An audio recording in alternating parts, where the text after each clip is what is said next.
Welcome to the Savvy Dentist podcast with Dr. Jesse Green, the show where great dentistry meets great business.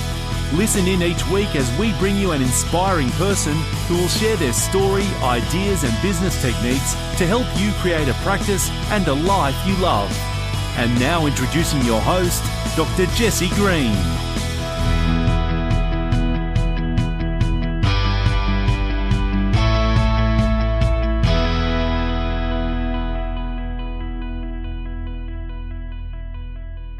So where does marketing fit into an overall practice? Clearly, it is essential. In today's modern world of dentistry, marketing is more important than it has ever been before.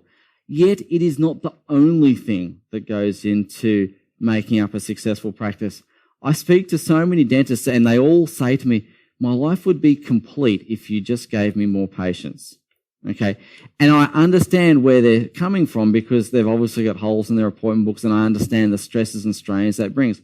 The reason I'm raising this is it's important that as much as we're talking about marketing here, to understand that all of these elements go into a successful practice. Okay. Absolutely critical, because I can tell you that back in the day, 2007, 2006, when patients were coming out of our ears, what that allowed is for dentists to have really crappy business practices and get away with it, okay? Now, you can't get away with crappy business practices, okay? You need to be a very astute business owner. And traditional practice management doesn't help you make the step to being a great business owner. It helps you become an owner-operator. That's it, okay? So, yes, marketing is what we're talking about for the 2 days. It's an essential piece of the puzzle, but it is not the whole puzzle.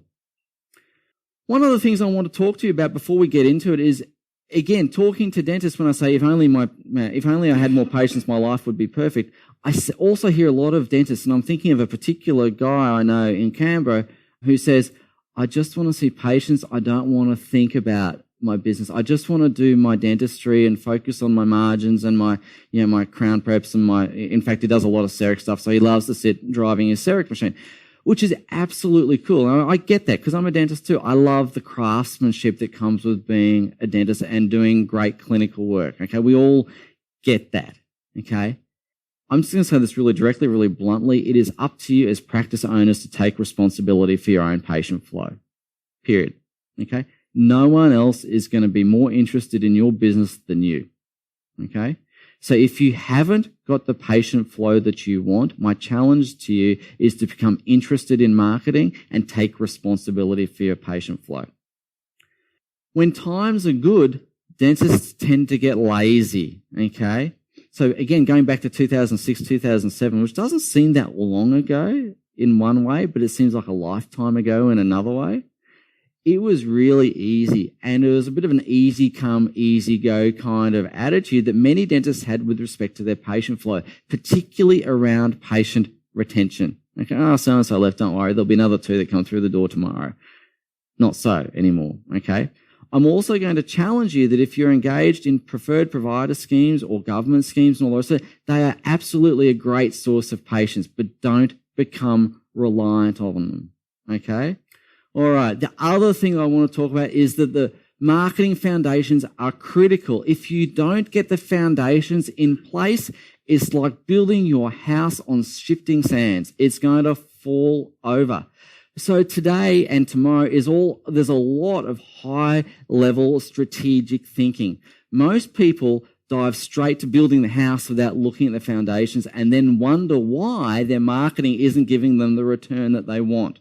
It's because they haven't invested the time in getting the foundations right. Here's the good thing though. Once you master your patient flow, you're going to be more profitable. We know that patient flow equals cash flow, okay? If there are no patients, there is no business, yeah? It's as simple as that.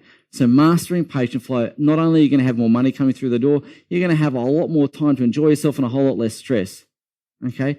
Because once you've got income coming through your door, that gives you options. It gives the ability to make choices. Do I bring on an assistant dentist? Do I bring on a hygienist? Do I bring on, whatever it is that I want to do? It gives you the flexibility to do other things. When you don't master patient flow, you are the hamster pedaling like the clappers trying to make it all work, okay? And it's tiring. It's exhausting. And you're in control. Okay. If you master patient flow, you are now a business owner. You're in control of your own destiny. Because if you can turn that tap on at will, you can do anything with your business. Thank you for listening to the Savvy Dentist podcast with Dr. Jesse Green. For more free tools and resources, join the free Facebook group. Visit drjessegreen.com/Facebook.